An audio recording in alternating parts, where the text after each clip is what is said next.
Welcome to everyone here. My name is Susan Schoenberger. I know many of you, but I don't know all of you. So my job at the seminary is Director of Communications. And we're really excited that you joined us tonight for our virtual Interfaith Seder.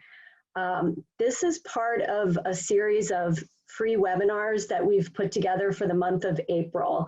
We decided pretty soon into our closed campus environment and doing everything online that we really wanted to figure out what we could do for the community and reach out to people so that we not only stay connected to our community, but go beyond that. So please, if you get our emails and you see something that you think other people might be interested in, please share them. And the more the merrier. We really want to expand the circle and get more people involved in what we're doing. Tonight especially is something that we really wanted to make sure that anyone who maybe had to have a Seder by themselves would be able to join us, and anyone who is alone in any way and just interested in what a Seder involves and wanted to learn about it would be part of this. So we're really glad you're here. I hope none of us lose power. We've had a crazy day. I don't know if everybody is calling in from Connecticut, but I'll make that assumption. It's been a little harrowing. My mom, who lives in New York, had a huge tree on her front lawn fall down over to the house next door. So it has been a little bit crazy today. I am going to turn it over to Dina Grant, who is our Associate Professor of Jewish Studies, and really excited to have her here leading the Seder tonight. I'm just going to explain a little bit about how this will work in terms of the technology. So when Dina is doing the Seder, she's mostly going to be sharing her screen so that you're going to see a PowerPoint that guides us through the whole process. There will be opportunities for people to participate by doing a reading or commenting or asking a question. So you can do that in the chat box. And if you haven't done this before, you just scroll down to the bottom of your screen on Zoom and you'll see that little box that says chat. I'll be monitoring the chat. So if you have a question or there's something that comes up and you need to get my attention, go ahead and put it there in the chat and I will let Dina know. And then we'll have a little portion at the end and Dina will explain to you how the whole process is going to go. So again, welcome, and I will turn it over to Dina.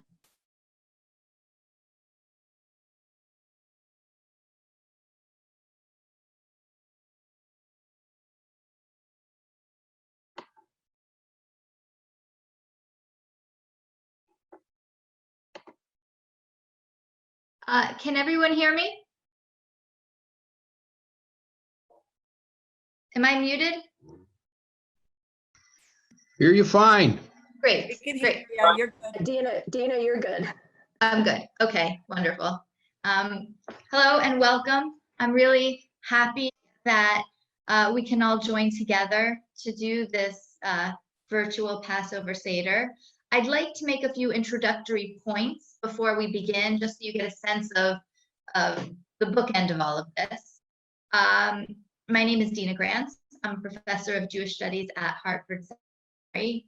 And this is Elisheva Davis. She is my daughter, and she will be joining us and even leading portions of the Seder as well.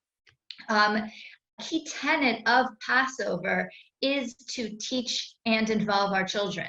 And so Elisheva's participation here is actually a very important part of our evening. I'm expecting, in terms of time, I think we have from 6 to 8. That's about 2 hours that we have together. This would include a 10-minute break for us to eat. That's not the longest time in the world. But if you have some food, to take some food to eat, we can all stay on Zoom and hang out and talk to each other at that time. The reason I'm taking only such a short time to eat is because a typical Seder happens for a lot longer than this.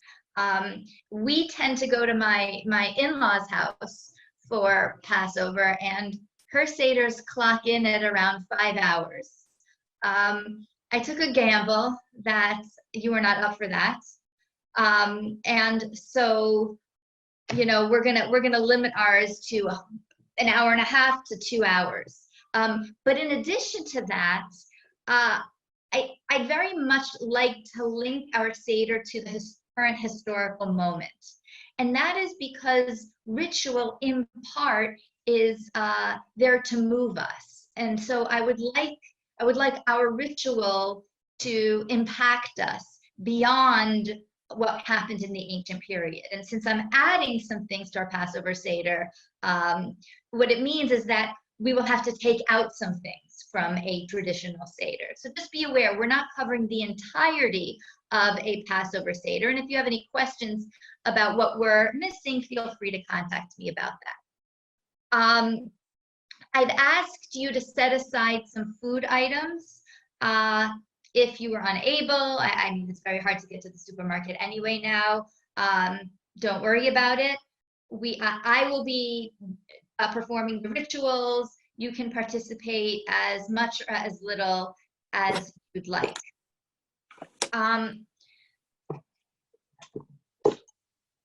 Another preface point is that today is actually day 6, or this evening begins day 6 of Passover.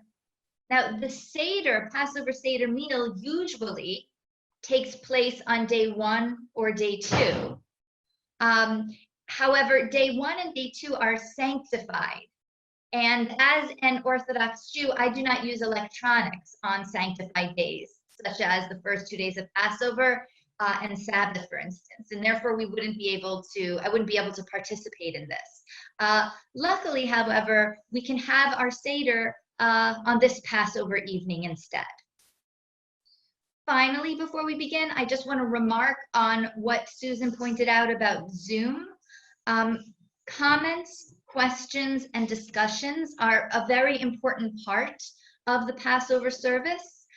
Zoom does make it a bit more challenging. And so I ask that generally you remain muted. However, please, I encourage you to unmute yourself in order to participate in group recitation or in group singing if you know a song or just want to join in a song. And in addition, I will be asking different people to read, and I'll ask you to unmute yourself. What I'll ask you to do is to put in the chat box, yes, I would like to read. I'll then call on you and then unmute yourself and read. If you have a question, please, put it in the chat box. And I see that somebody already asked a question, which is people fast before church. Do we fast before the Seder? And in fact, we kind of do.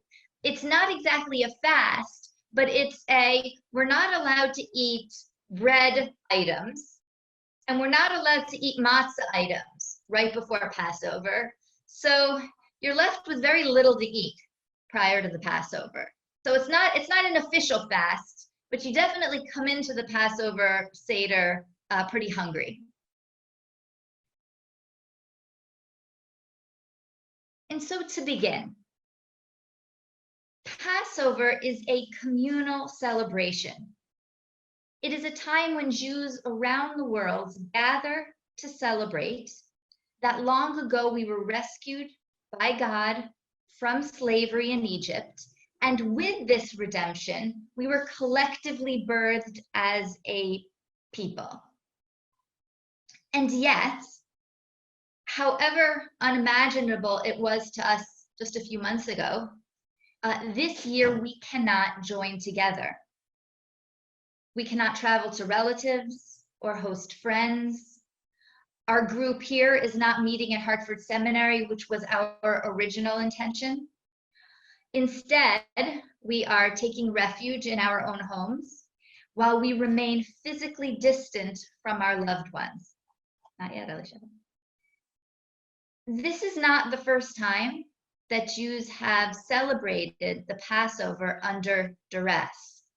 There have been a number of moments in history when practicing Judaism was banned, punishable by death. Thank God, this is not the case today. But what is so odd, however, is that we are permitted to celebrate the communal holiday of Passover. It's just that we must celebrate it apart. I'd like to suggest that the confrontation of, or the meeting of Passover, which is a holiday that calls us to come together, and COVID-19, a pandemic which demands that we separate, compels us to renew our understanding of what it means to be together. Being together comes in many forms. Physical closeness is wonderful, and perhaps nothing can beat it. However, connecting, loving, offering strength and warmth to one another, this transcends physicality. In fact, the youngest of us, and I'll point to Elisheva, are teaching us that intense feelings can be conveyed by mere emojis. And so now, as we join together virtually to perform this Passover Seder, we are confronting the challenge of our day, which is to learn, to worship, and to celebrate together, to be together while we stand physically apart. And that is what we are doing here now this evening. And so I'd like to begin with a question. Does anybody know what the word Seder means? If you'd like to answer, just put it on a chat, and I will call on you because I can't see everybody's faces. Okay. I don't see any answers, though I know some of you do know this answer, but I will say the answer, which is that the word Seder means, do you know, Alicia? Means order. The Passover, the Passover Seder means the order of recitations and rituals that comprise the Passover meal.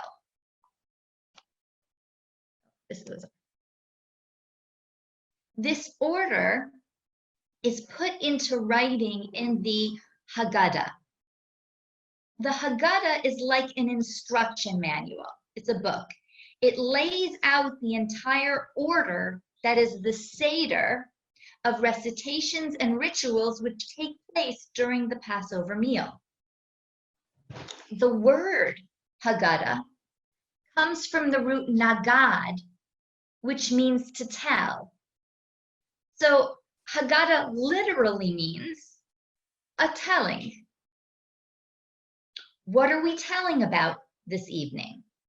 Well, we are telling the story of how the people of ancient Israel were enslaved in Egypt until God redeemed them with an outstretched arm and a mighty hand with a great many signs and wonders.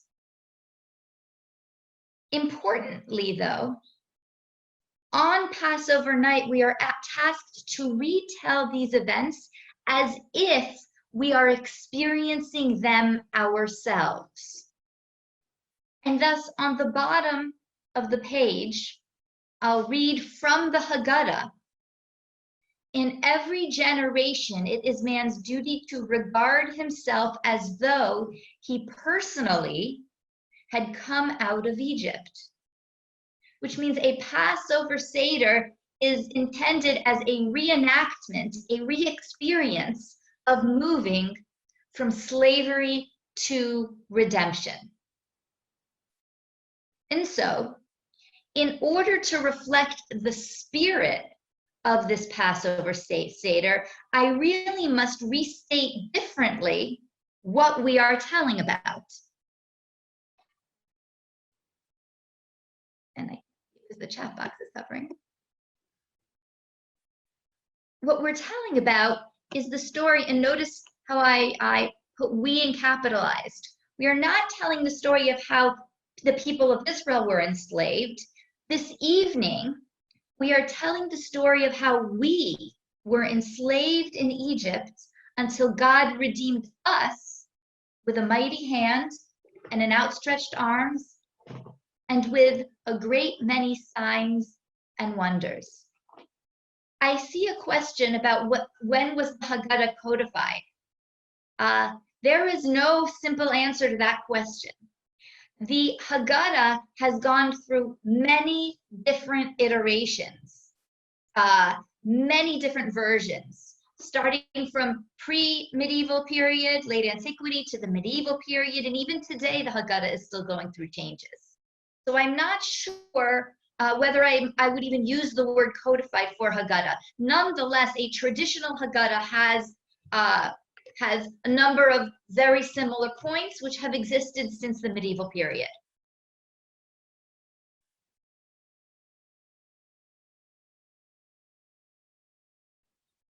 The Seder recitations and rituals serve to help us reenact, experience ourselves just a taste of how it was to move from slavery in Egypt to freedom. And so on the Passover Seder table, we have something called a Seder plate. And you'll see that to the right of the slide. Can someone discuss the purpose of a Seder plate? Does anyone know? Any thoughts? Wait a moment.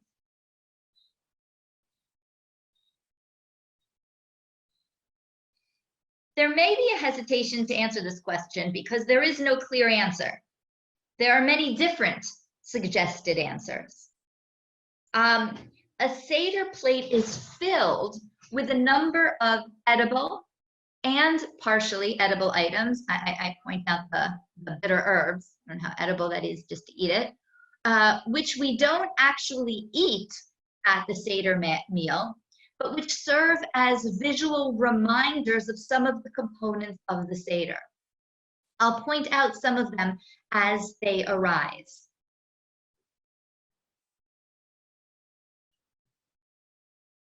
And indeed, as Amy pointed out, there are various symbols important to the Exodus story. These are them. These are symbols. What we have here on the Seder plate are important to the Exodus story, and we will go through them as we go through the Seder service. And so turning back to the Haggadah, the Haggadah begins, that is on the first page of the Haggadah, we have a kind of table of contents. That is, the first page lists a single key word to mark each of the 14 parts of the Seder. What I have here is the word in Hebrew transliteration on the left and the translation of the word on the right. But as you see, a single word doesn't exactly tell you what you're doing. It's a kind of a mnemonic, a remembrance of the rest of what you do at that point in the Seder. And so to set our intentions appropriately, we sing this order. And so Elisheva and I will begin to sing this order. And if you know it or would like to read it in Hebrew, please sing along with us. And I will begin now. Kadesh Orchat Karpas Yafas Magir Rachta Motzi Matzah Maror Koref Shulchan Oref Safun Baref Hallel Nirtzah.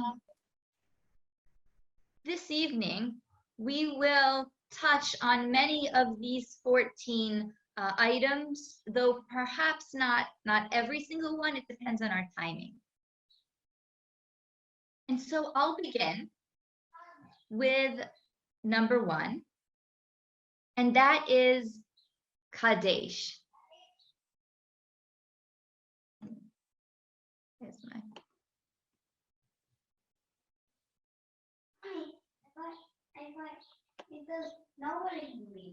We are being interrupted by my 5-year-old.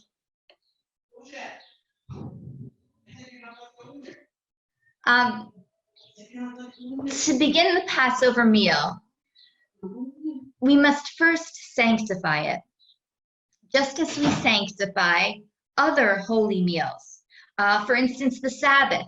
Every Sabbath we sanctify the Sabbath meal, and each time we do so with a blessing over wine or grape juice. As Elisheva is here with me, we're using grape juice. You are welcome to use wine. As someone said, not yet. As someone said initially, we're not driving anywhere. I'll be using grape juice to make sure I make it through. I'd ask that we all recite together the underlined English of the Kadesh, of the sanctification of this meal, after which I will sing the Hebrew Kadesh. So you may all unmute yourselves, and I will begin us. I will begin us, and you may please recite. I encourage you to recite with me. Blessed are you, Lord our God, King of the universe, who creates the fruit of the vine.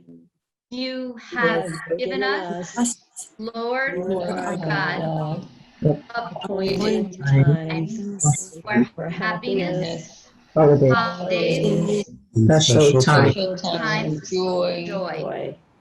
This festival Of of Matzot, our season of freedom, a holy a holy convocation, memory. memory of Exodus from Egypt. Egypt. In your gracious love, To us. granted us your special times for happiness and and joy.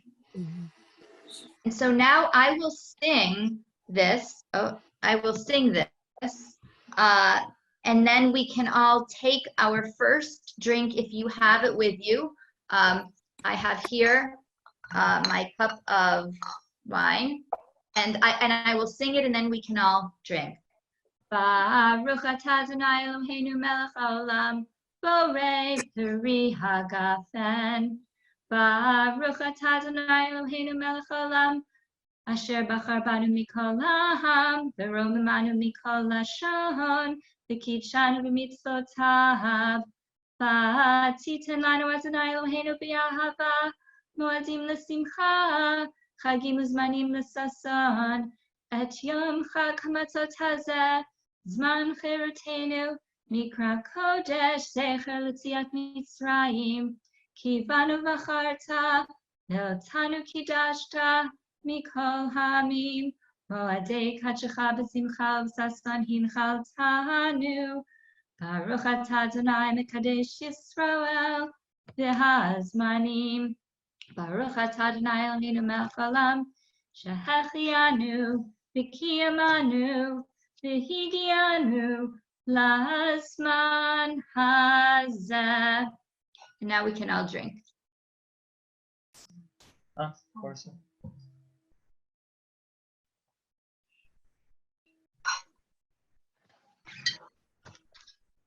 Okay.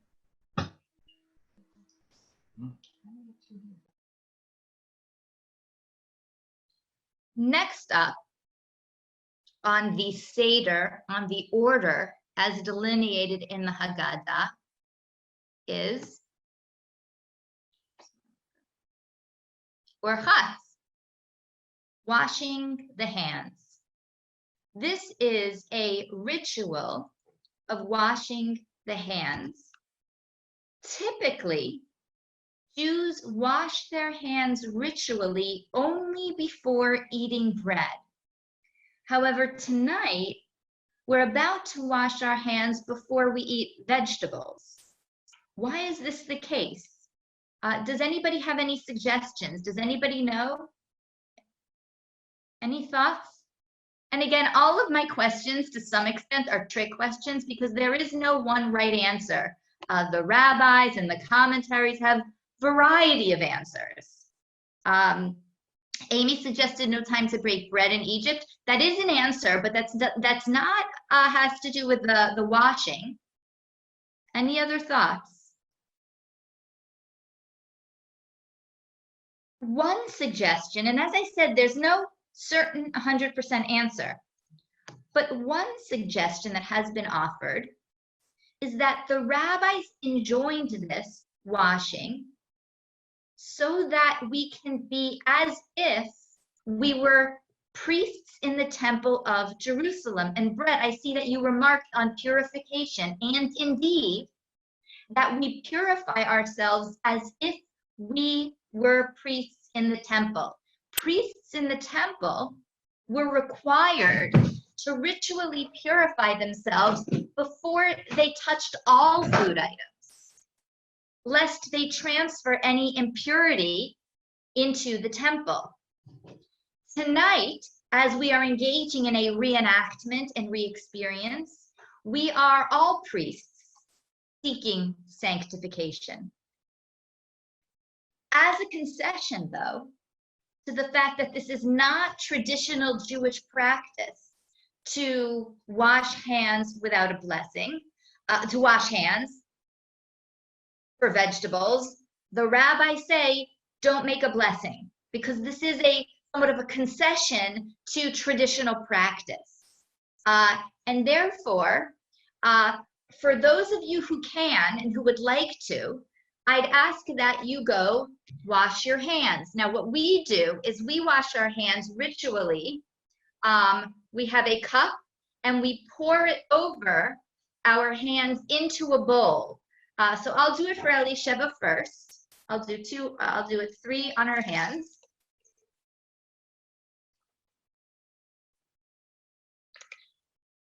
Okay. And pretend there's a towel and dry it on your clothes. And then I will pour more here. And I will wash my own hands.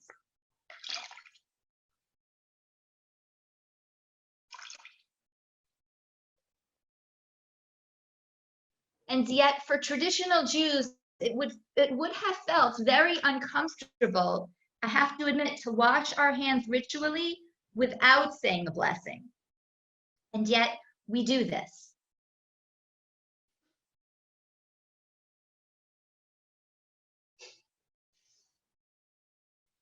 Somebody pointed out exactly what I was thinking. Amy says in the chat, we wash hands now to purify from COVID. And that is indeed an interesting connection.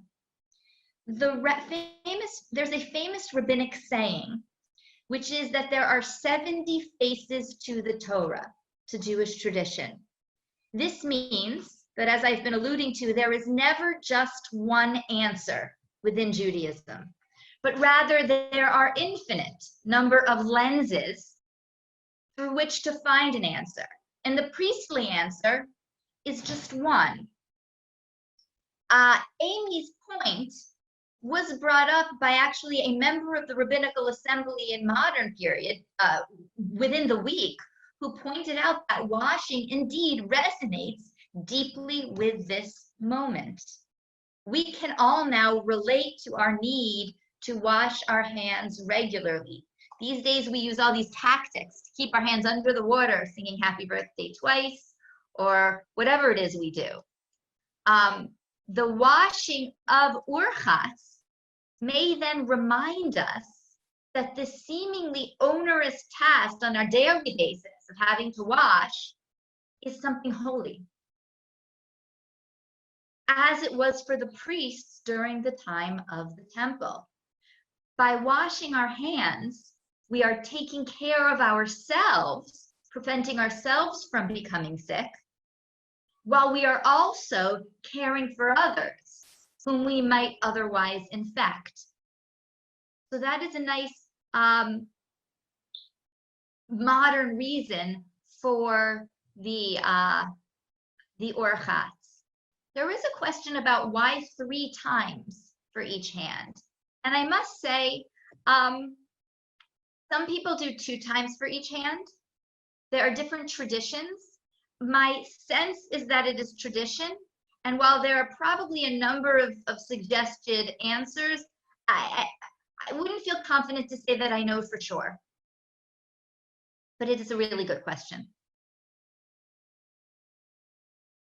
Now that we've washed our hands, we move to the next part of our Passover service, which is karpas.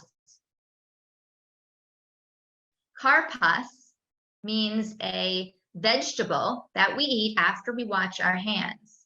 And I'd ask you to notice that karpas is a component that is on the Passover Seder plate. I'm going to try to hold this up without it falling down. So if you can all see my Seder plate, I'll point to the karpas right here on my Seder plate. Right there, thank you. This is the raw green vegetable. Why do we eat karpas? Does anyone have any suggestions or ideas? A raw green vegetable.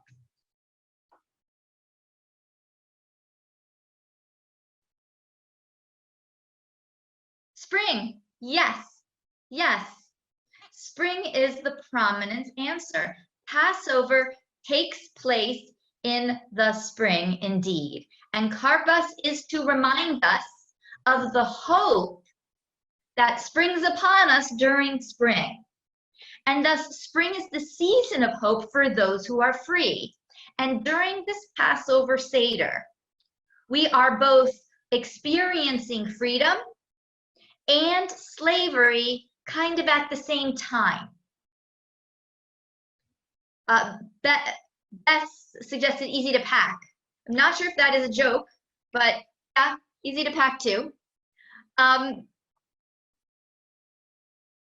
Since on the Passover, we are reenacting both, no joke, okay. We are reenacting both slavery and freedom. We don't just eat this spring hopeful vegetable. What do we do with it? I'll look in the chat for somebody to give a suggestion.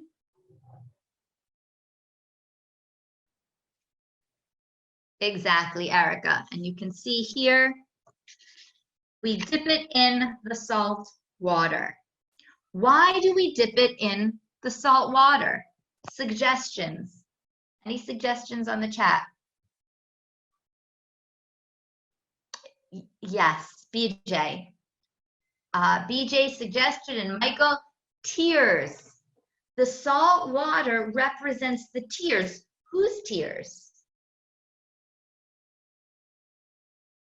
Whose tears? Somebody suggested the tears of the sea. But the answer is the slaves, as I see people remarking. Indeed, the tears of the slaves who were enslaved in Egypt. So on the one hand, we've got a spring vegetable that represents hope and freedom. We're hopeful on the spring when we're free. When we're slaves, we don't care. But at the same time, we're dipping our freedom in the tears of slavery and thus amalgamating freedom and slavery. Before we eat any food, we traditionally say a blessing over the food. So let us together recite this blessing over the karpas. And I will begin, and you may unmute yourselves. Blessed are you, Lord, our God, King of the universe, creates the fruit of the earth.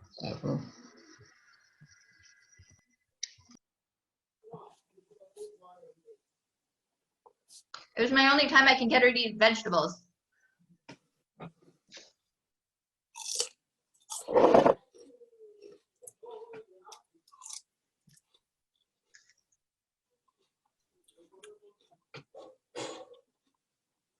BJ suggested hours. And that's an interesting suggestion, especially when we're trying to relate the slavery from long ago to the suffering today. We are re-experiencing slavery as if we were suffering, and today in many ways we are suffering. And so I would say definitely, as we dip and we eat and we feel the salt water, we can also be thinking about our own tears and our own suffering, and perhaps the hope that we hold alongside our own suffering in the form of the spring.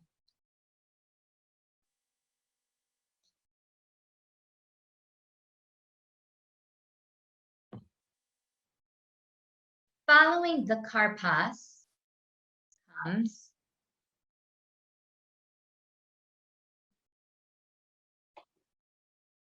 yachatz. And what is the yachatz? Can somebody tell me what is the yachatz? As you're thinking about it, I need to take out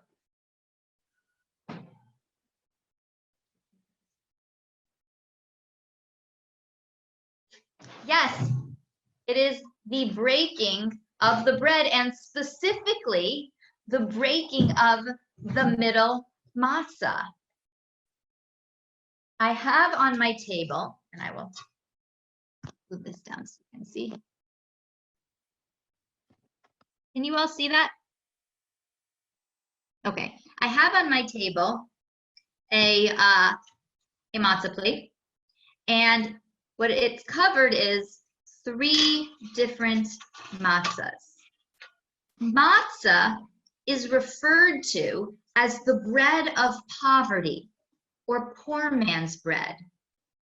One reason for this is that it represents the food the people of Israel ate when they were still slaves in Egypt, but were fleeing from Egypt. Since they had to flee in such a rush from Egypt, their bread had no time to rise, and so it ended up like matzah. Can anybody remind me why they had to flee so quickly and the bread had no time to rise? I'll take a moment for you to think about this.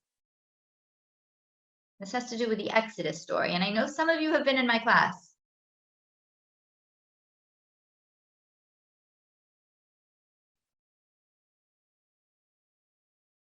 Yep. The Egyptians, they were running after them. Pharaoh was, as Amy points, hot on their trails, and they needed to run away, as Jamie points out, before he ran after them. Pharaoh kept saying, when Moses says, "Let my people go," Pharaoh kept saying, "No." Moses then inflicted another plague upon the people, the Egyptians. And Pharaoh then said, "Okay, fine, I'll let you go." But then he changed his mind. After the 10th plague, which was the death of the firstborn, Pharaoh says, "Get out." And the people of Israel quickly packed their things and ran out in haste. And they didn't have time for their bread to rise. And so this is referred to as poor man's bread. Now, somebody had asked, why 3? Whenever there's a question like that, as you can imagine, there's not one answer. One answer that I'll give, because there are so many, is that each matzah represents one of the 3 patriarchs, Abraham, Isaac, and Jacob.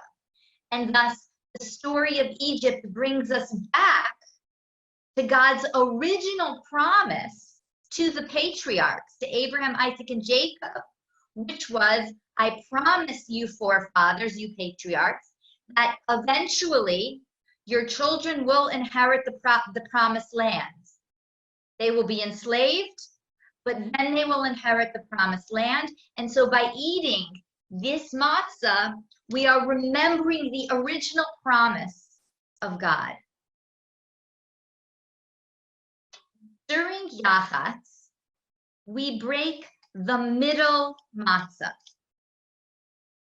The middle matzah, which for whatever it symbolizes, some suggest it symbolizes the different caste is probably not the right word, but the different groups of the people of Israel, Kohen, Levi, and Yisrael. Whatever it symbolizes, it is super important because the Seder is not complete until this middle matzah is eaten.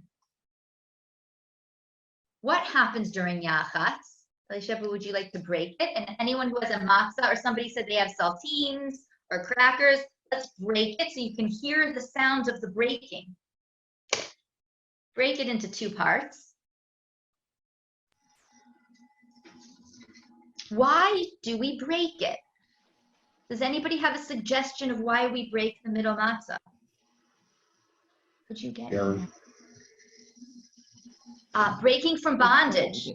Possibly. That's interesting. That's a nice idea. We're breaking away from slavery. We're breaking out of those chains. Parting of the Red Sea. I like that. I have never heard of that one, the parting of the Red Sea. I like the idea of breaking from chains. We take the middle matzah and we wrap it up. Some rabbis suggest that we wrap it up, and as Jamie points out, we wrap it up and hide it because we are reenacting, and by this hopefully re-experiencing, what it is like to be a poor person, what it is like to be a slave. By hiding the middle matzah, or part of it, it can be the mindset of someone in this situation, fearful that he will run out of food. A poor man does not eat all of his food all at once, but rather divides it, laying part aside for later. I might add, bringing this to our current state today, that this brokenness, the brokenness of this matzah, may reflect the sorrow and brokenness of our communities. Many of us are grieving. Families are broken apart. And how many of us feel isolated from one another, from our families, from our friends. Seders are typically very large events. This year, internal family, that's it. Or many people are doing their Seders alone. With the breaking of the matzah, the Passover Seder evokes this brokenness of our community, either through death or through separation. But at the same time, it also reminds us that since we are involved in a Passover Seder, that we are virtually doing this together. So again, there's the negative and the positive all merged as one. Now, as somebody pointed out, there is a fun tradition of hiding this middle matzah. And the reason it's a fun tradition of hiding is because, as I mentioned, you cannot finish your Seder until you eat this. And so, since the Seder is not finished until this is eaten, finding this middle matzah becomes a game between parents and children. In some families, the child hides it and the parents need to find it. In other families, the parents hide it and the children need to find it. In either case, somehow this game ends up with presents for the children. I'm not sure how they manage it. Sometimes, for instance, the parents will offer presents to the children if the children will finally just tell them where it is. It's late, it's been 5 hours, we just want to finish, tell us where it is and we'll give you X, Y, and Z. And so this middle matzah, now that it is cut in half, is called the afikomen, which actually means dessert. And I asked Elisheva to hide it. And if there are two of you doing this together, one of you, why don't you go hide it? Elisheva, please go hide it. Not so well, maybe, but please go hide it. We do need it. And we'll take a moment for some of you to go hide it.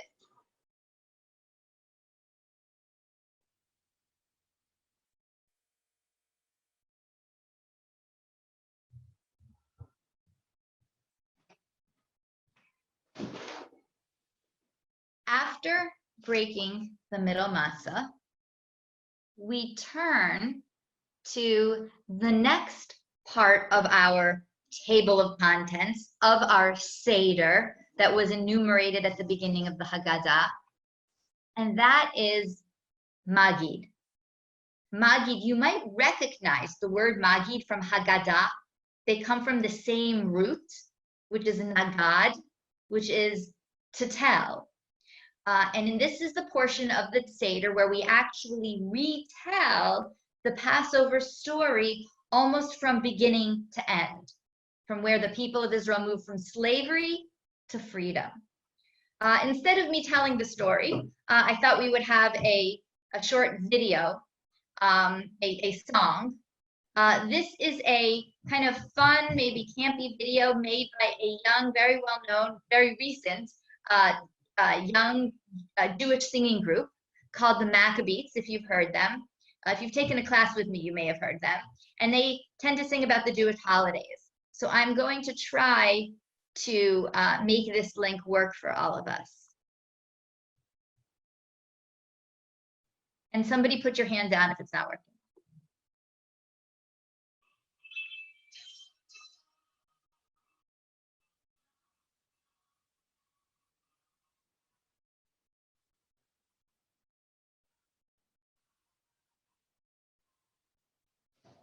Dina, I think we're not hearing the sound.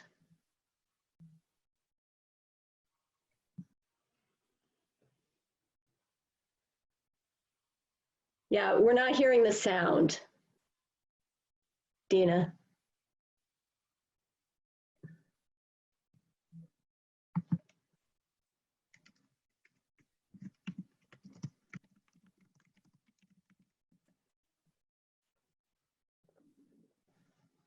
Okay, so some of you not hear the sound? Yeah, we can't hear the sound. Okay, Susan, do you know? Someone is suggesting there's a Zoom setting, share audio from screen. Okay, hold on. So that might be. 1 second. What? Let's look for it together. Okay. Oh, I bet it's. It might be on your share screen. Oh, Elisha, you think you found it? Okay. Yeah, I'm gonna try it again and tell me if you hear it. Great.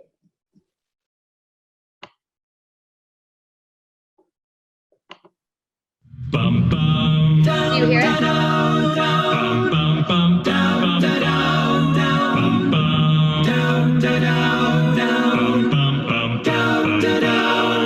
look down, you'll always be a slave. Look down, you're standing in your grave. Look down, don't look him in the eye. Look down, you're here until you die. At the end of the day, you're another day colder. At the end, and the shirt on your back doesn't keep out the chill. And the righteous hurry past, they don't hear the little ones crying, and the guards coming on fast, ready to kill. One day nearer to dying. At the end of the day, there's another day dawning. And the sun in the morning is waiting to rise. Like a wave fresh on the sand, like a storm that'll break any second. There's a hunger in the land, there's a reckoning still to be reckoned, and we're gonna be free someday. At the end of the day. I dreamed a dream in time gone by, when hope was high and life worth living. I dreamed that hope would never die. I dreamed that God would be forgiving. Then I was young and unafraid, and dreams were made and used and wasted. There was no ransom to be paid, no song unsung, no wine untasted.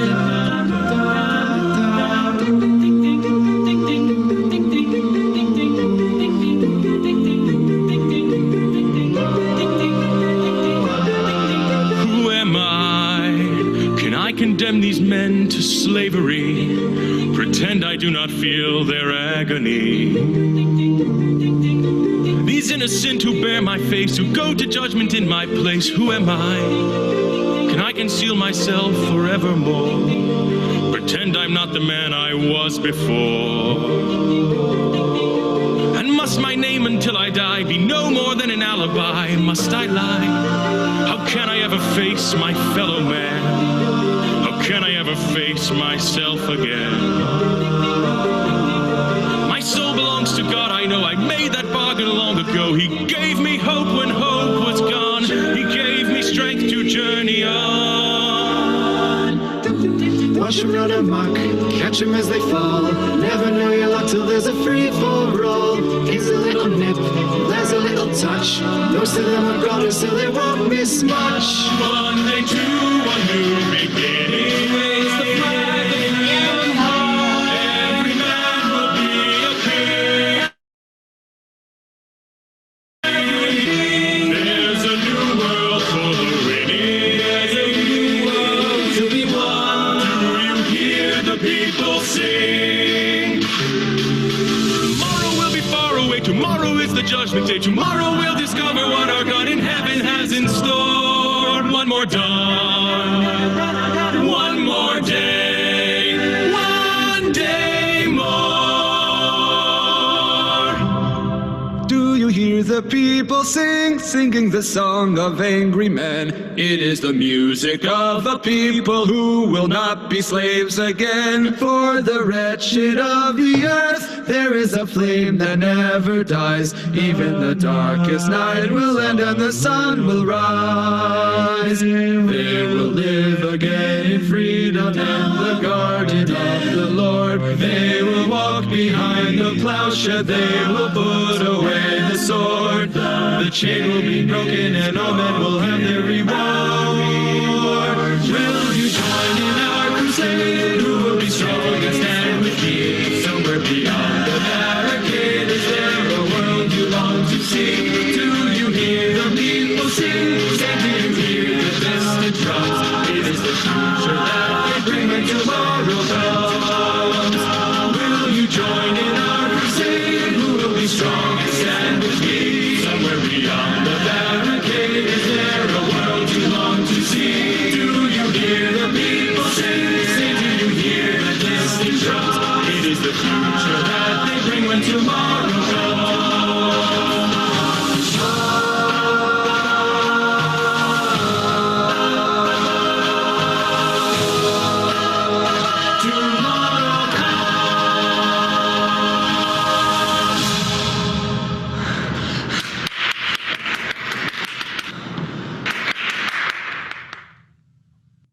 Okay.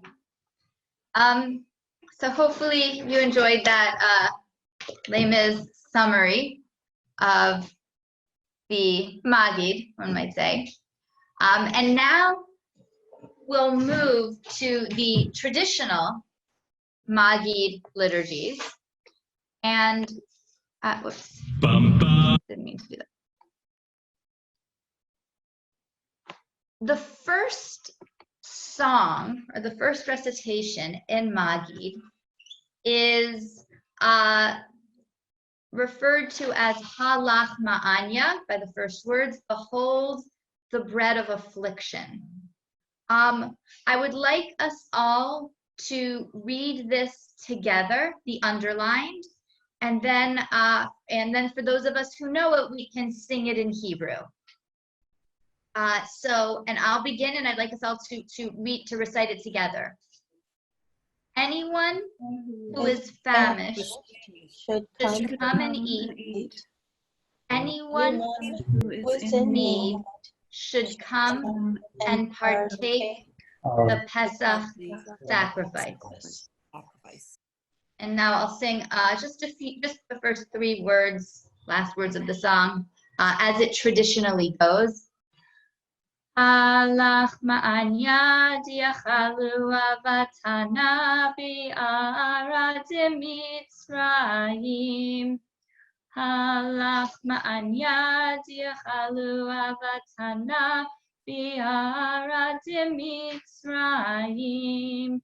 Kol dichvin yete beichol, kol dichstrich yete b'ivsach, kol dichvin yete beichol, kol dichstrich yete b'ivsach, hashata hacha l'shana haba bi'ara Yisrael, hashata b'dei l'shana haba l'shana b'nei chorim. This song, which is the first song of Magid, poses a real difficulty for us today at this historical moment. We begin Magid, we begin telling the story by inviting anyone in need, those who eat poor man's bread, to join in our robust meal and to hear about the story. And yet this year, we cannot reach out and welcome into our meal any person in need. We must all remain separated for our collective safety. What do we do about this? Because this is part of our liturgy. This is something that is included in our Passover Haggadah. One option, of course, is to remove it, but many people don't feel comfortable just removing a part of our liturgy. And so I read an interesting op-ed in the Washington Post by Ellie Confer, who began a study program. Can I get a volunteer to please read this for us? Would somebody please chat that they volunteer to read? Okay, Michael. Michael, would you read for us? Sure. So starting at the top, right? The whole thing. But this year, Michael, I think. Yes. I think you were muted for a minute. Try again. Can you hear me? Yeah. But this year, we need to reinterpret this ritual song. Many people are unable to travel to be with loved ones on Passover. Certainly, no one is allowed to open their doors to strangers and offer food. How can we offer this invitation with a straight face? Skipping it, however, is not our only option. In fact, this is not the first time in Jewish history that this line could not be intended literally. It is our responsibility to feed the poor in advance of the Seder so they wouldn't have to go out and beg on Passover night. Take care of the hungry days earlier, and then recite this line knowing that those who are hungry are indeed being fed. So many more in our world are hungry. Of all years, we have to think about what we can do now in advance of the holiday to make sure all who are hungry will be eating on Passover night.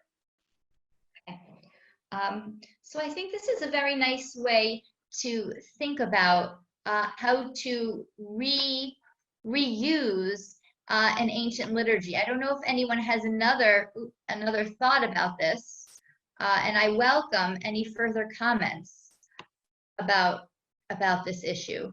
But you know, for us today, Passover has already begun. We can't feed the poor prior to our meal, but the message of feeding the poor is obviously, and welcoming to our tables equally, is a message that endures. And Kim pointed out that sometimes we are hungry spiritually, and that's something that we should always consider as well, and to invite people, always to invite people to our table, to our spiritual table, to help engage in spiritual conversation and connection. And so even though we're singing about a particular moment, we don't need to be thinking about it as a particular moment. We can be thinking about it as something more broad.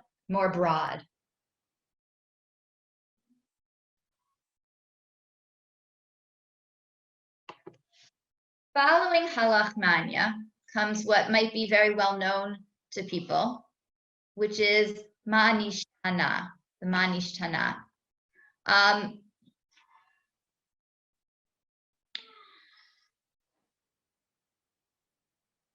These are the 4 questions about the Seder, and they really get to the heart of our reenactment ritually, what we physically do, eating, dipping, reclining, in order to reenact our movement from slavery to freedom. The questions are typically sung by the youngest child at a Passover meal. Any suggestions why? And I have a hint on the top right of the page. To teach, exactly, to teach. A key tenet of the Passover is to teach our children. And how do we know that that is a key tenet of the Passover? Because when the Hebrew Bible, the book of Exodus, is telling about the Passover, it remarks over 3 or 4 times not only that this happened, but that you must tell your children that this happened. And thus I quote on the top right, you shall tell your son on that day, this is an account of what the Lord did for me when I came out of Egypt. The Passover Seder is not only about retelling, reenacting, and re-experiencing, but it is about teaching. It is about learning and education, as Jamie pointed out. And as Kim points out, that's how you pass along the faith.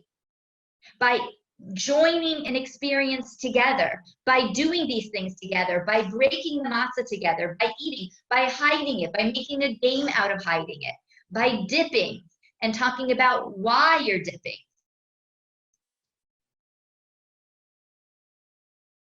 Kids, children, learn by questioning. And so we structure, or the Haggadah structures the Seder through this question-answer process.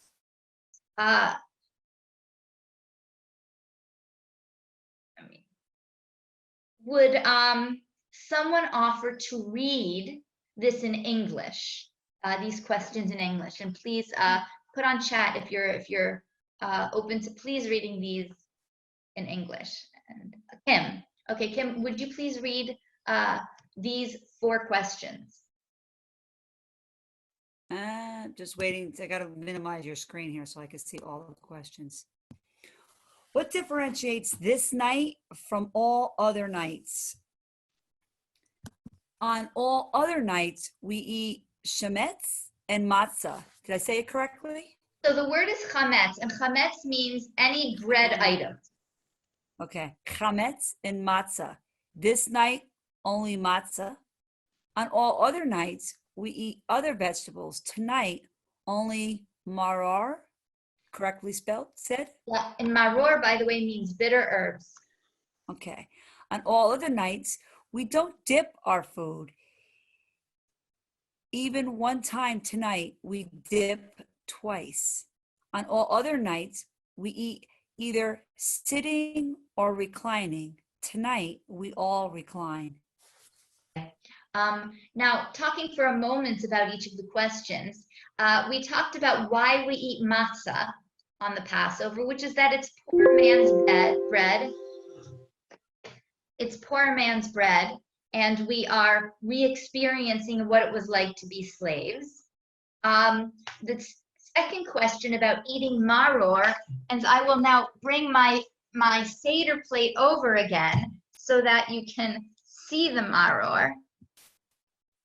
Holding it up, it's right here. This is the bitter herbs. On all other nights, we can eat whatever vegetables we want, but on this night, we must also eat maror. And we talked about this with the salt water. Why must we eat maror? Anyone? Bitter herbs. Why do we eat bitter herbs? We're remembering our freedom. And as Jamie points out, slavery. And as Michael points out, we're reminding ourselves of slavery, and thus we eat the bitter herbs to get a taste of what it is like to feel bad, to feel enslaved. The final two questions have to do with dipping and reclining. Dipping and reclining in the Roman period were seen as luxurious ways of eating, dipping your food in dip and reclining, laying back and eating. And so those are things that we do to demonstrate our freedom. And so I'll point out that the first two questions are things that we do to demonstrate slavery, eating matzah and eating bitter herbs. And the second two things that we do to demonstrate luxury and freedom. As the one of the youngest children in our Seder who knows this Manish Tana, I would now like to ask Elisheva to sing it for us. Let me move you a little closer. Okay, now go for it. Manish Tana halayla haze mikol halayla shebechol halayla anu anochim chametz umatzah halayla haze kulo matzah halayla haze kulo matzah shebechol halayla anu anochim she'ar yerakot halayla haze maror halayla haze maror shebechol halayla in anu anochim And anu matfilim.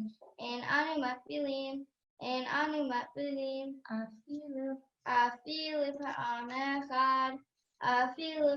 echad halayla haze shetei ve'amim halayla haze shetei ve'amim shebechol halayla in anu anochim ben yishvinu ben mesuvin halayla haze kulanu mesubim halayla haze kulanu mesubim. Okay, thank you, Elisheva. And so she just sang these four questions in the traditional Hebrew tune. After Manish Tana, the Haggadah offers an answer. It gives us an answer, but it doesn't give us an answer to each one of those questions separately. It gives us a kind of catch-all answer to all of the questions. And that catch-all answer is told in the song Avadim Hayinu, we were slaves. Can I ask somebody to please read the underlined here on Avadim Hayinu? Okay, Ali, would you please read the underlined on the left? You're muted. We were slaves to Pharaoh in the land of Egypt, and the Lord our God took us out from there with a strong hand and an outstretched forearm. And if the Holy One, blessed be He, had not taken our ancestors from Egypt, behold, we and our children and our children's children would all be enslaved to Pharaoh in Egypt. Okay, and that is the answer in a nutshell. Whatever the particulars, we were slaves and God took us out. That's the most important thing to know, says the parent to the child. I'll sing just the first two words of this in Hebrew, of this song in Hebrew. Avadim hayinu, hayinu, lefaro b'mitzrayim, b'mitzrayim, avadim hayinu lefar o b'mitzrayim.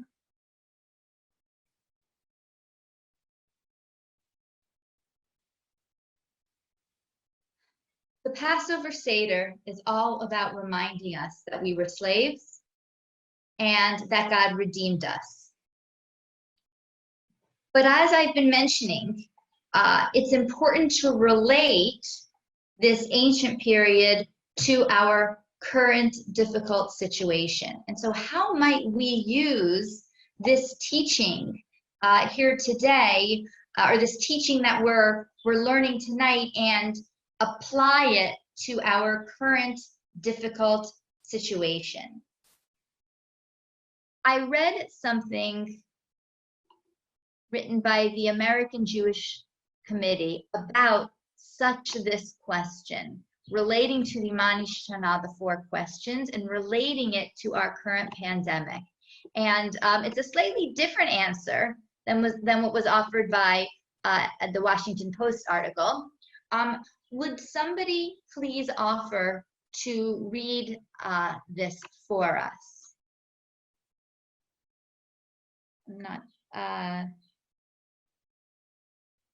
Okay, Brett, please, would you read this for us?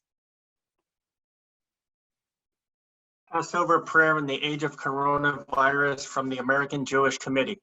Why is this night different from all other nights? Why is this Passover different from all other Passovers? On this Passover, when a pandemic threatens our collective health on an unimaginable scale, we are called to respond with the power of our humanity, with the divine spirit implanted within us, with our legacy of hope and determination to prevail. We pray for the at-risk, the isolated, the stricken, the mourners. We pray for those who have dedicated their lives to keeping us healthy, doctors, nurses, healthcare workers, all who sustain our hospitals and healthcare institutions, existing and makeshift, operating under trying circumstances. We pray for the first responders, police officers, firefighters, military personnel who have been marshaled to the cause, all who are responsible for the safety of our communities. We pray for our elected officials who can save lives with wise leadership. May God bless all of our public servants and watch over them. On this Passover, when so many are separated from one another at a traditional time of being together, we reach out to one another with renewed love and compassion. When someone is missing from our Seder table, we tell their story as if they are with us. When there is personal sadness, we respond with communal solidarity, empathy, and fortitude. On this Passover, not all who are hungry can come and eat, and not all who are in need can come and celebrate Passover. In response, we commit all the days of our year to a heightened awareness of Passover's values, to freeing the enslaved, to feeding the hungry, to sheltering the homeless, to supporting the poor. We rededicate ourselves to rekindling and cherishing our Passover traditions for all the years of our future, when light will overcome darkness, when health will overcome infirmity. Dear God, spread over us your canopy of peace. Shelter us in the shadow of your wings. Guard us and deliver us. Guard our coming and our going. Grant us life and peace now and always. This year we are slaves. Next year we will be free. I'd like us just to take a minute to quietly reflect on this. So let's just take a minute of silence to reflect on this prayer.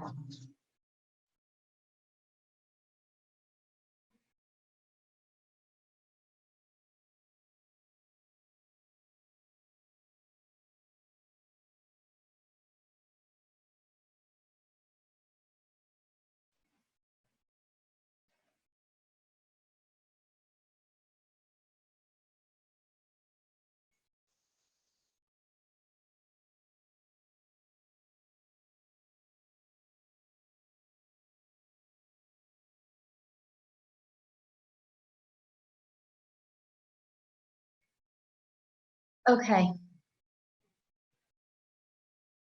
I think this prayer, one might say ironically, brings us to the next topic of Magid, we're still in, which is the 10 plagues. Now, on the one hand, you can think of plague and plagues, but I'm not actually thinking of it this way. I'm thinking of it in terms of empathy. For the 10 plagues, you may know them. I have them in the middle listed for those who want to look at them. I thought a very poignant way of demonstrating the 10 plagues would actually be the 20th century excerpt from the 20th century movie Prince of Egypt. I happened to have seen it when I was a kid, but I re-saw it recently. And what I feel that it does is it gets to a sense of the horror of it really for the Egyptians, while at the same time demonstrating the power of God. Now, of course, no one was there, and this is a cartoon, but the message is God is powerful. And another message is that the Egyptians suffered for the redemption of the people of Israel. And so I'd like us to listen to this this excerpt from the Prince of Egypt. One caveat is that the movie itself, the context presumes that Moses, who is asking Pharaoh to release the people of Israel, and who Pharaoh keeps refusing this plea, thus precipitating the 10 plagues, the movie presumes that they had grown up together as brothers. We don't know. The Bible doesn't tell us that. Could be, couldn't be. The movie, however, presumes it, and that just gets a little bit into the telling of the 10 plagues. And so I'm not sure if I need to reshare the sound. So give me a thumbs up if you hear it and a thumbs down if you don't hear it.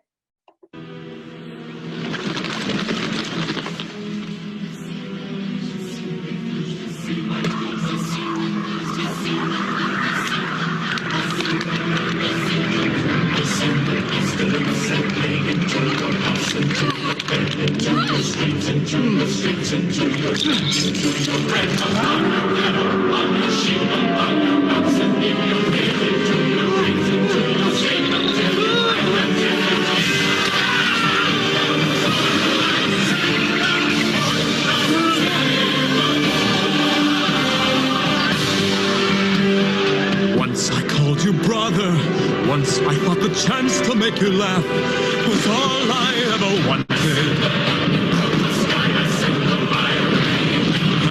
Oh, sorry. And even now, I wish that God had chose another, serving as your foe on his behalf. It's the last thing that I wanted. This was my home. All this pain and devastation, how it tortures me inside. All the innocent who suffer from your stubbornness and pride.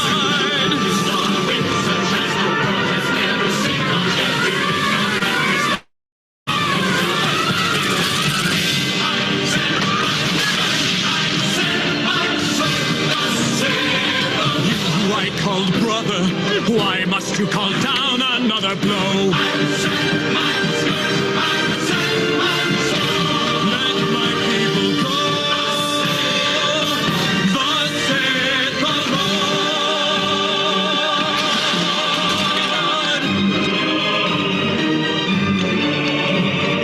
You who I called brother, how could you have come to hate me so? Is this what you wanted? Then let my heart be hardened, and never mind how high the cost may grow. This will still be so. I will never let your people go. I will not let my people go.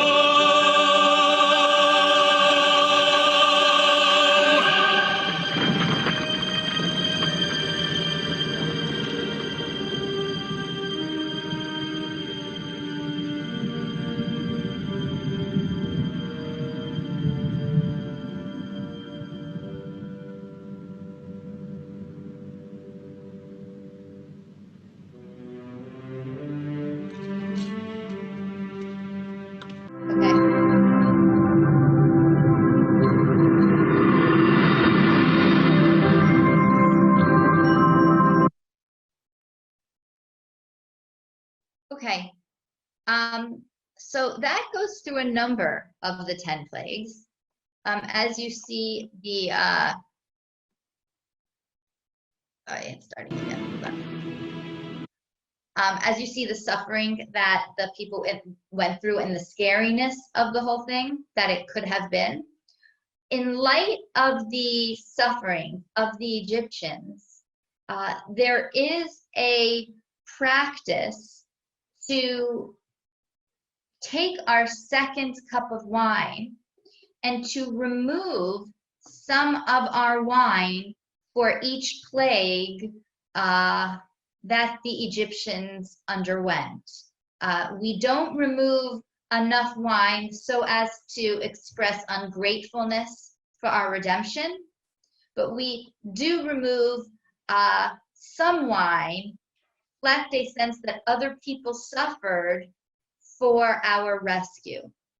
And so I'd like us all to take our fingers, if you have wine or grape juice or something of the like, and together, what we're going to do is we're going to say, and you can do for, we're going to say each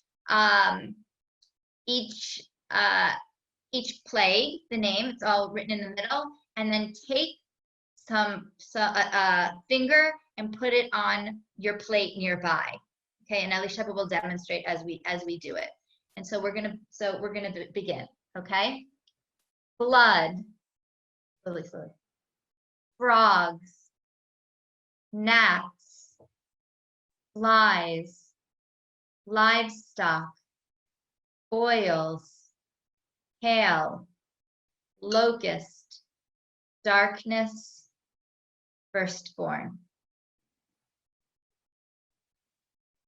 That is the 10 plagues. On the one hand, we are grateful for the signs and wonders that God did to save us from Egypt, but on the other hand, we recognize that many people suffered during this period.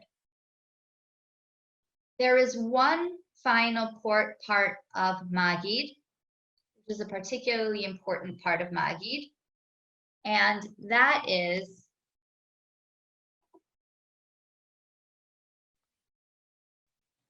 the requirement to point out each of the 3 items of the Passover Seder, which together reflect the entire trajectory of the Exodus story of slavery to redemption, though not in that order.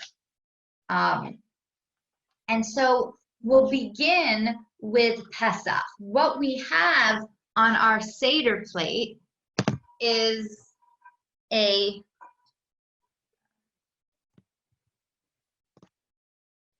shank bone on our Seder plate, and that represents the Passover sacrifice that the people of Israel did once they got into the land of Israel, had a temple, and sacrificed to God in commemoration of Passover.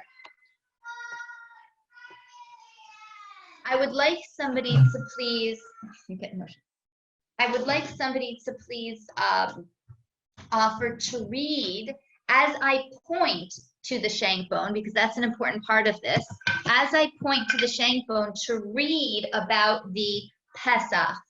Can I get, Amy, would you please read, starting with the Pesach?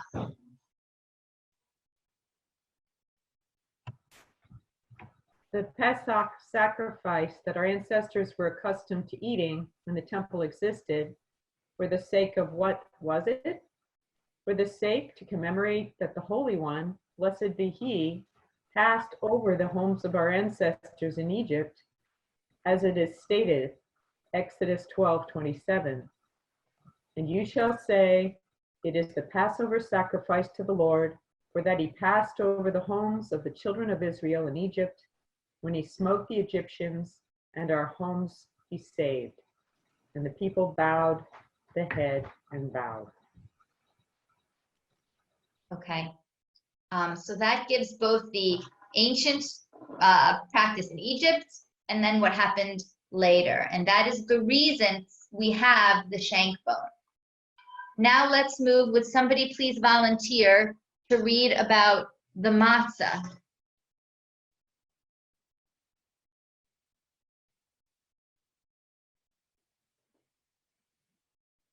Jamie. This matzah that we are eating, for the sake of what is it? For the sake to commemorate that our ancestors' dough was not yet able to rise before the King of Kings, the Holy One, blessed be He, revealed Himself to them and redeemed them, as it is stated. And they baked the dough which they brought out of Egypt into matzah cakes, since it did not rise, because they were expelled from Egypt and could not tarry, neither had they made for themselves provisions. Okay. And finally, the maror. Would somebody please read about the maror? Okay, Michael.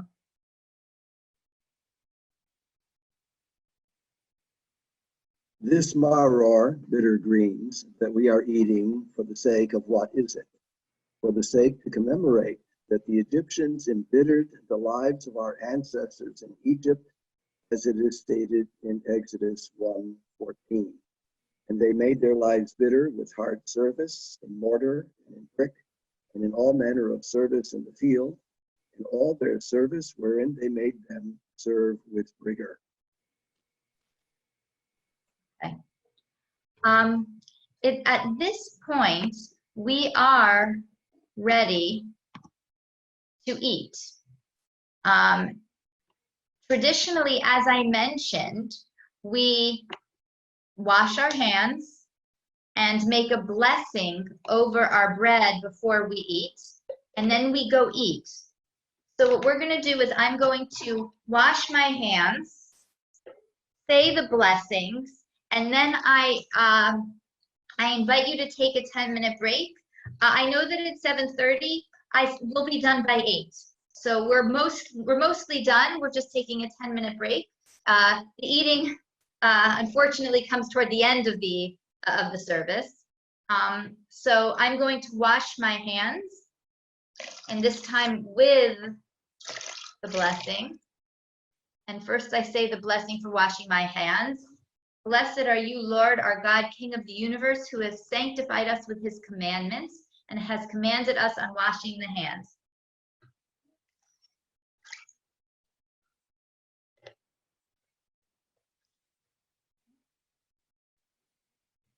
Now I will take 2 of the matzahs, because you're typically supposed to do it with 2, and say the blessing.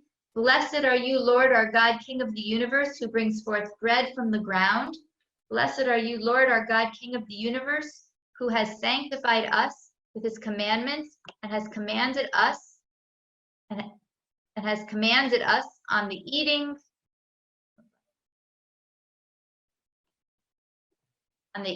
of matzah.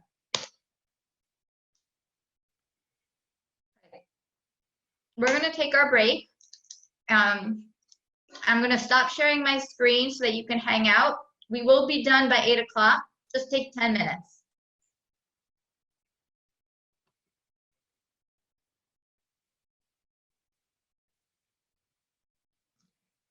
And you're welcome to unmute yourself if you want to chat with anybody else on the screen.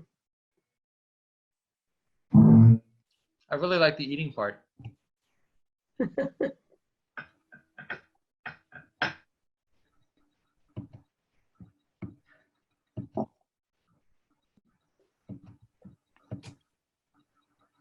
Thanks, everybody. Good. How are you, Amy? Nice to see everyone. Who was that? It was Susan. Hi, Susan. Hi. I finally figured out how to get everybody's space. It's like Hollywood Squares. Yeah, you have to do that gallery view. Yeah. Thank you. Sure. Hi, Amy, and everybody from our Hebrew Bible class.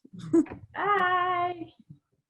Just curious, will we get to the egg part or the apples and nuts part tonight? Just curious, because that's what I could kind of start eating if we're not going to get to that part. I can't answer that question, but I would say go ahead and eat whatever you have to eat. I said to my son, have you finished making dinner yet? Can you bring up my plate? So I'm sitting in my bedroom eating. I'm doing this in my bedroom tonight. So he's like, it's not quite ready yet. Tonight we're having pesto. He's like, it's not quite ready yet. I'm like, okay, well, when it's ready, bring it up.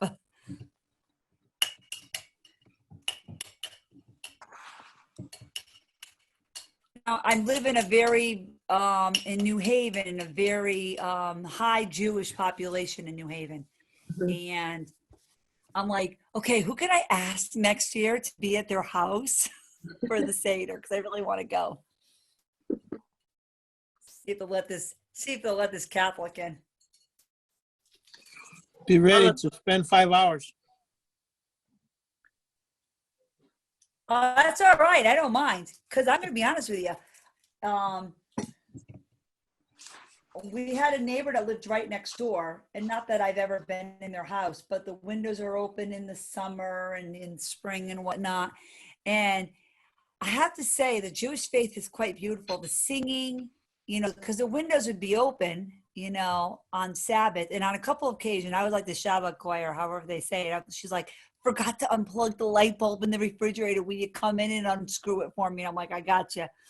So, they no longer live there, but like it was beautiful to listening to the singing and the sense of a family and the community.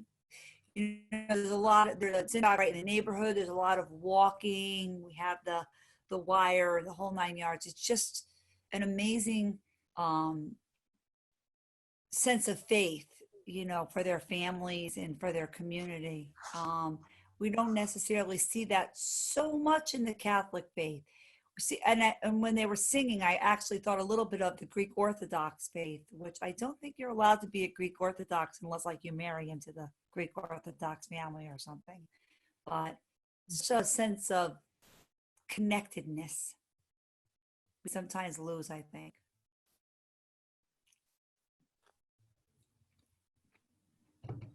Hello, Yehezkel.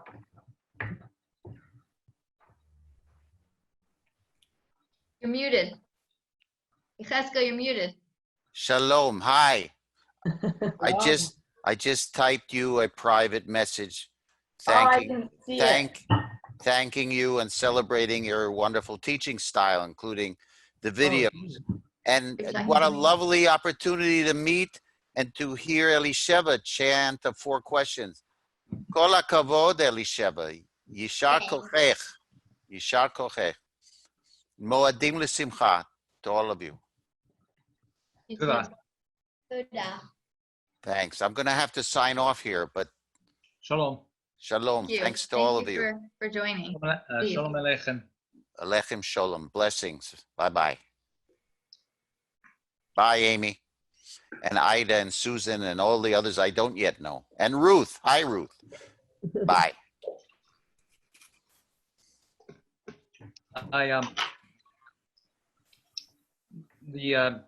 My mother's father was 100% Jewish and unfortunately was very secular, so I did not learn a lot of the tradition, and I started learning it primarily when I went to medical school, Albert Einstein College of Medicine at Yeshiva University, and it's a wonderful tradition that I'm proud to be part of, to a very small extent, unfortunately. Dina, if I may ask, when we had the first time we talked about the wine, should we have, I'll put it in front of you so you can kind of contemplate. I have a very little glass. Should I have drank the whole thing? Do you know what I'm saying? Because, or like drinking out of the same glass all night, is it supposed to be finished? Same thing with the matzah, like when we broke it in half and your beautiful daughter who sang so beautifully. Thank you so much for sharing your gifts with us.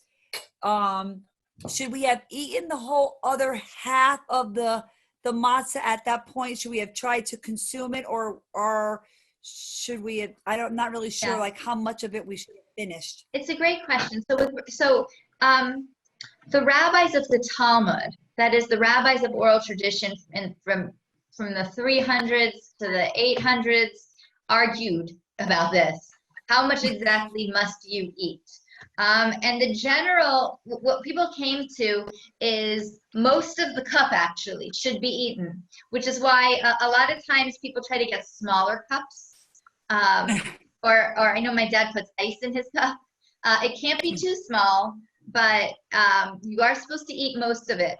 Now, with regard to the matzah, there's an Aramaic word that designates how much of the matzah you're supposed to eat. And the word is kazait, which is means as, and zait means olive.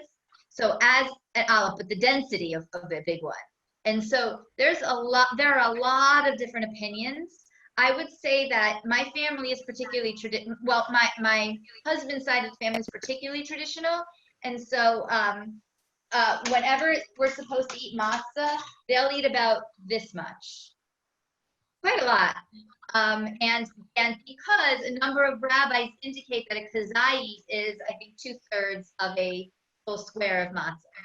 So for those who are particularly traditional, they eat a great deal of matzah on Passover. Yeah. So they would all have 3 of those big matzah sheets on their space, or will the sheet be for the whole table? No, that's for the table. You eat your matzah during what we just did, which was the motzi matzah, where we washed and then we had matzah. Theoretically, I would have had this amount to fulfill it. I guess it's hard for me to eat that much. We're about to do a couple more, 2 more rituals, one of which also involves matzah. And so people have you eat a good deal of matzah for those as well. And then finally, the afikomen, that half matzah, it's split among everybody, but then in addition to the small part that you get, you're supposed to eat enough of the rest to make a kazayit, so that you eat an entire kazayit. So I would say you could go home having eaten 3 full. Yeah. Mm-hmm. Thank you.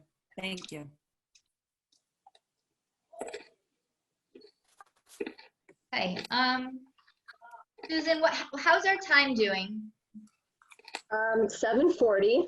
So I think I can't tell you exactly how much longer. I forgot where we left, what time it was. Oh, you mean the 10 minutes? Yeah, I think we're right about there. Okay. Maybe another minute. Okay.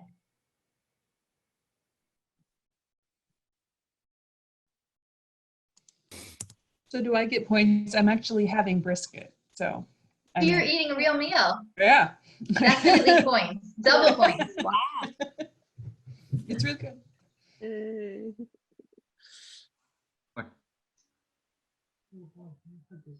Oh. I have a question. Quick question for you.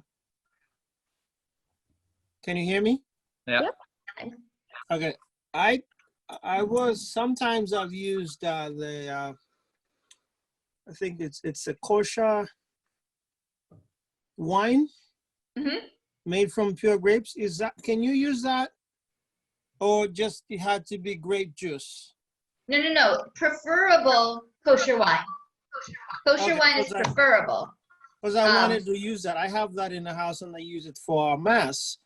You know, and I said, this got a little bit of alcohol in it. I don't want to like gulp a glass of. Well, that's the problem. So I went to the store and got juice. So I noticed that at mass they use Manischewitz wine, which is what we often use, but it's very thick, and it's preferable to use wine. But realistically, not everybody can drink 4 full cups of wine and be fine and just going normally. So at my Seder, when I go to a Seder, I usually, as I said, I'm usually at my in-laws and my father-in-law is leading. I would say have 2 cups and then I'm back at grape juice for the rest. All right, thank you. I'm assuming we're not going to get to the hard-boiled egg and No, the I needed apples, to nuts, and skip certain walnuts, things. which is Well, I'll mention fine. the apples, but yeah. Yeah, I'm just curious about it because now it's going to be part of my meal. Okay. I'll mention that. Yeah, so I will mention that then. So let us continue. I'm gonna go back to share my screen. Great.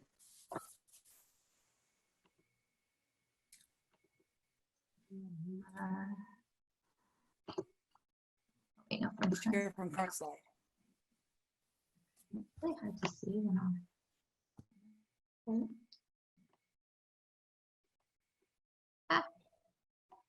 So we just finished washing our hands and eating the matzah. Now, eating the matzah constitutes the beginning of our meal. Once you eat the matzah, it's as if you've begun having your Passover, your actual Passover meal. Yes, I know. We're now going to move to the next two sections of the Seder listed in the Haggadah, which are the Maror and the Korach. I actually think we have time for both. So I had initially thought about skipping one, but Maror. We eat Maror, which means bitter herbs, on Passover. And as we've spoken about, it is meant to remind us of the bitterness. Elisheva's handing me this maror because she wants me to eat it because it's so gross. She's like waiting for it to happen. Is the bitterness of our lives in Egypt. And by eating it, we get a taste of the bitterness of such a life. Typically, I never eat this because this is just, I don't know how somebody eats this. My husband eats this, actually. He grates it and eats it. This is an option if you've ever seen horseradish. Typically, I eat romaine lettuce, which is considered bitter enough, but we finished that during our first 2 days of Passover. And so now I have horseradish to eat.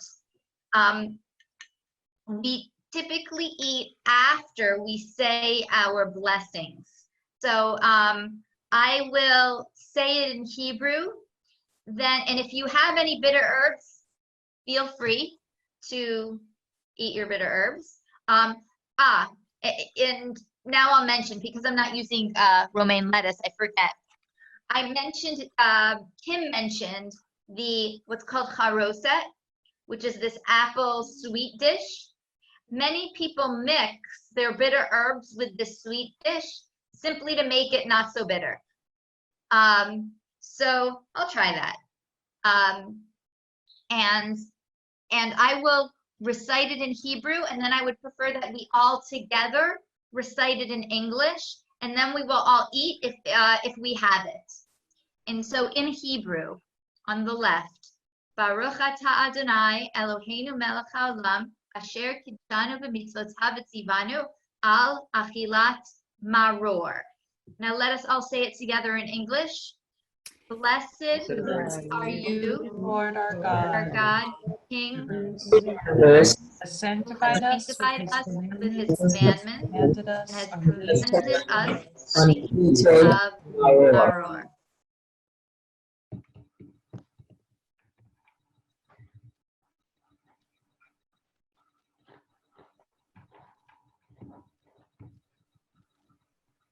Okay. Great. I felt the bitterness.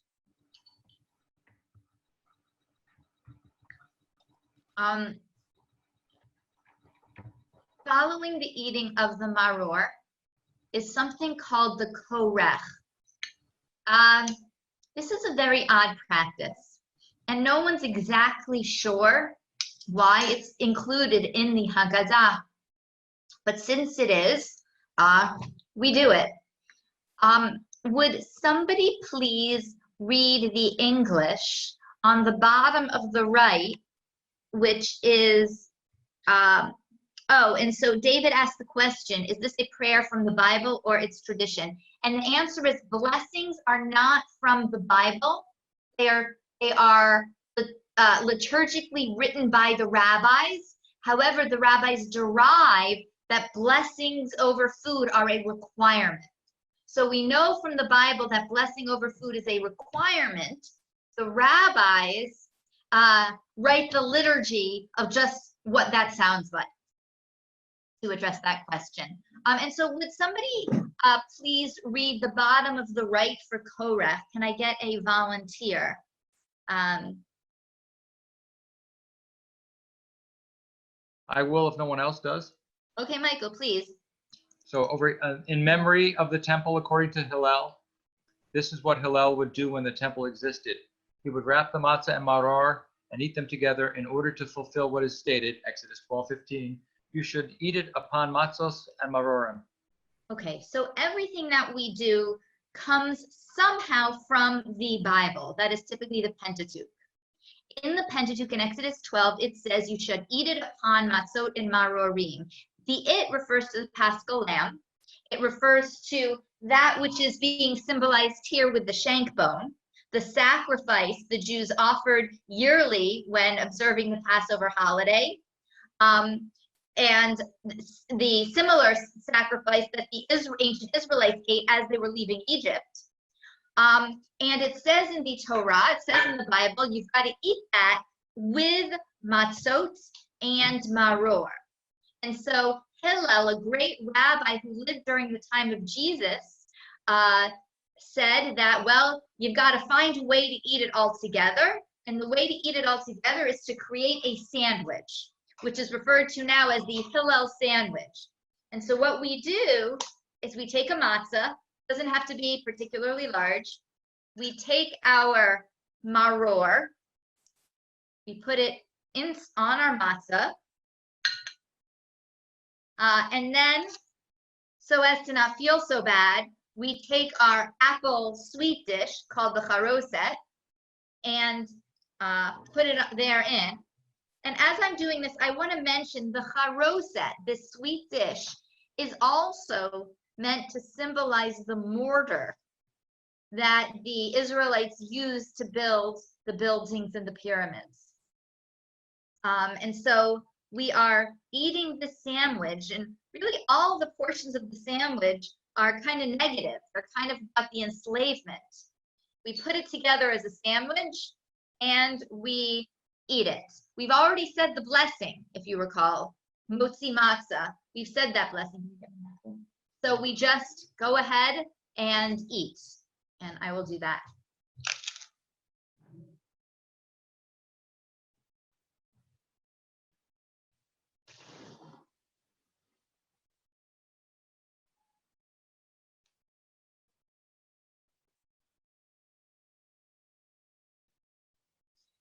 Finally, there would not be meat in the sandwich because Amy asks about meat in the sandwich because we don't have the Paschal lamb. We are not allowed to offer sacrifices anymore because we don't have a temple in Jerusalem anymore. And so we have a shank bone here, but it is a mere symbol. It is a mere symbol. We do not eat a lamb unless we like lamb on the Passover, on Passover Eve. Typically, the maror and korach is followed by a meal. We already took some time to eat our meal, and so we are going to move on. You'll notice here, though, you'll see their Seder plate, you'll see their matzahs, you'll see their wine, just to get a sense of what a table would look like.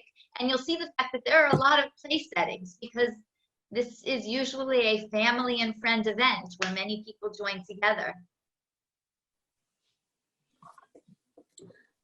I have a question, if you don't mind. Yeah. It's David.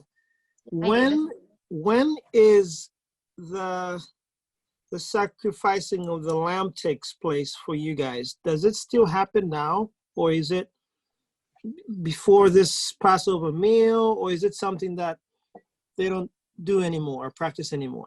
So we have not done sacrifices since 70 CE since the destruction of the Second Temple. We are not permitted to engage in any sacrifices whatsoever. We make the food that we do eat, the animals that we do eat, must be cut or slaughtered in a very particular way, which involves an extremely sharp knife meant to decrease suffering. But there are no sacrifices anymore since then. And there's actually an argument between medieval scholars, Maimonides and Nachmanides, and this is from the Middle Ages, about when the Third Temple is rebuilt, will sacrifices be reinstituted at all? It seems a little odd now for us, the idea of sacrifices even. But no, we don't do sacrifices anymore. Thank you. Now I'm going to move to this is our last slide. And for the sake of time, I put all 4 of the last components of the Seder on this single slide. Part number 1 is called safun, which means concealed. It means concealed. Here we have to go find the middle matzah, the afikomen that we hit at the beginning of our Seder, because we have not fulfilled eating a Passover Seder until we have eaten that afikomen, that part of that middle matzah. So, Elisheva, you want to tell me where it is? You want to ask me for something? What are you thinking? Any thoughts?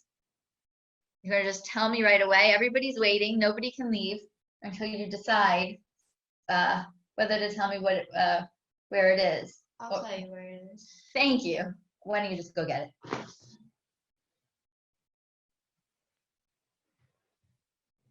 I'm going to give her something. She's not in the room, but I will.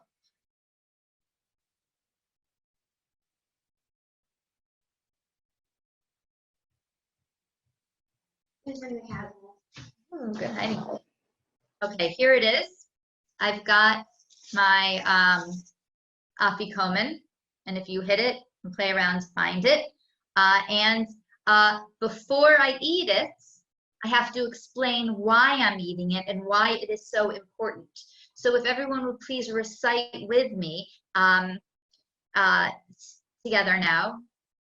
In memory of the Pesach sacrifice that was eaten for being satiated.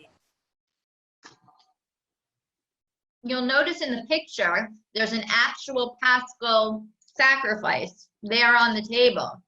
And that is implying it was during the time of the temple and sacrifices were done. You've now eaten and I'm supposed to eat the whole thing. It's just really hard for me. Eat a lot of prunes afterwards. After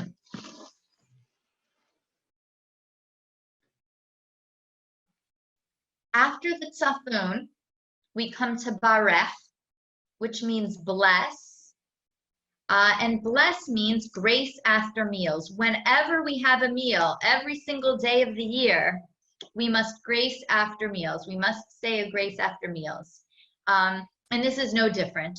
So this simply says our grace after meals. Blessed is our God from whom we have eaten and from whose goodness we live. It's a much longer liturgy actually, but we do our grace after meals. And then we drink our 3rd out of our 4 cups of wine, or grape juice.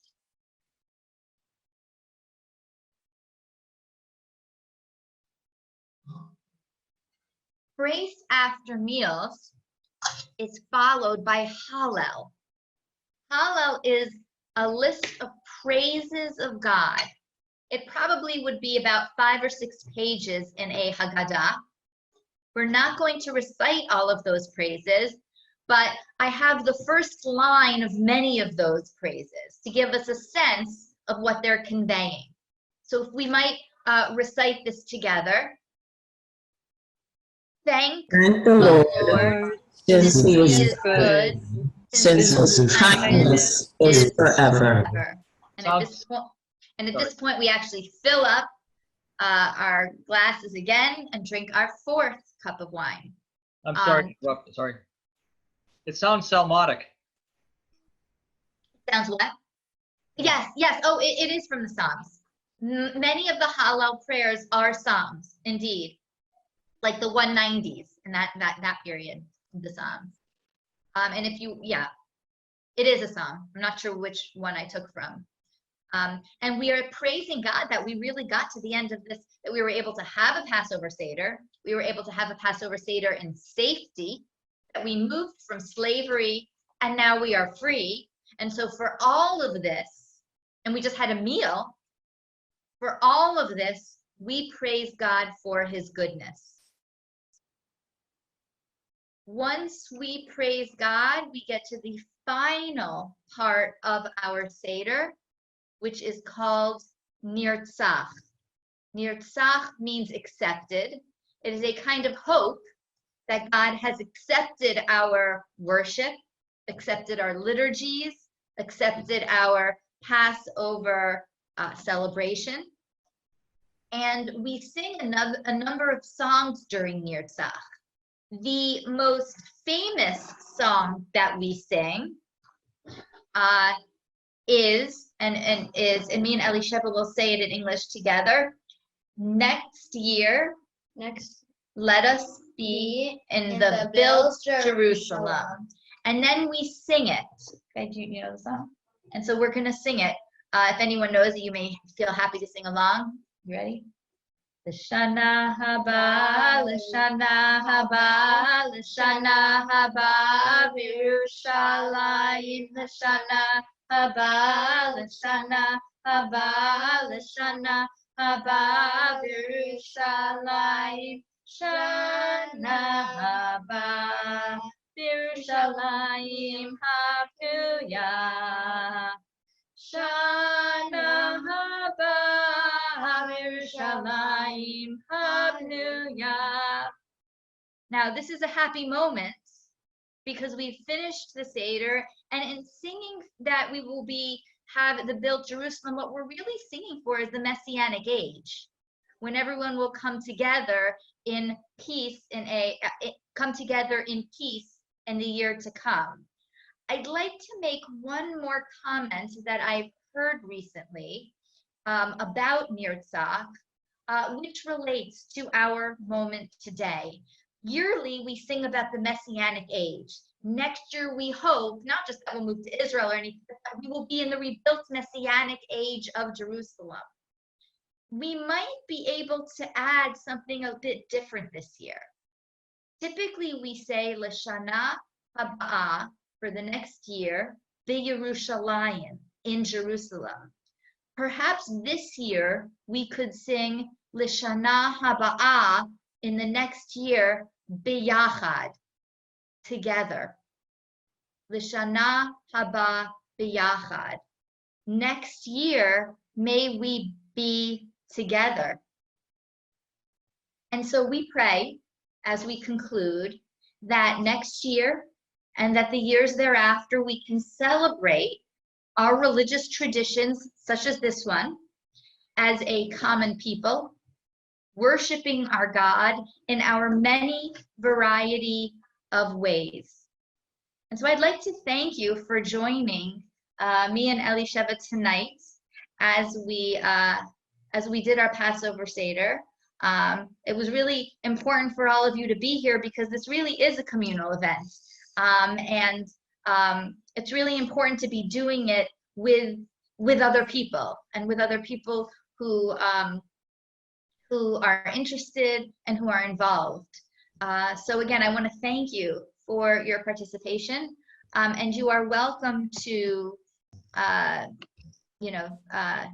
ask any questions, to contact me, at any further point. I think now Susan has a comment. You have that last slide that I... Yes, I'm sorry. Here we go. Okay. 1 second. So this is the more mercenary part of this whole thing is really just an opportunity, if people would like, to help us offset the cost of doing these webinars, the time of our faculty. And I think you'll all agree, Dina did an incredible job of presenting this to us tonight. So if you would like to contribute, this QR code allows you to just put your smartphone camera up to it, and it would take you to a link where you can donate. No obligation, just an option. And then I just wanted to let people know about our summer courses. We have really a great program that we did for the summer. We very quickly converted everything to online classes. Oh, It's I call this, phonetically. 6-week program, and we are offering 50% off for both the credit and audit rate for those programs. So just, take a look. Obviously, you can go to our website and look for any of those things. You can get in touch with me or get in touch with Dina. But thank you so much for coming, and thank you to Dina and her daughter for walking us through the Seder. I learn so much every time I go to one of these, and I really appreciate the opportunity to be together with everybody. So thank you, and we're going to sign off now unless you have any questions, and hopefully take a look at our other webinars, and we hope to see you at some of the other ones as well. Thank you, everyone. Thank you again. Good night.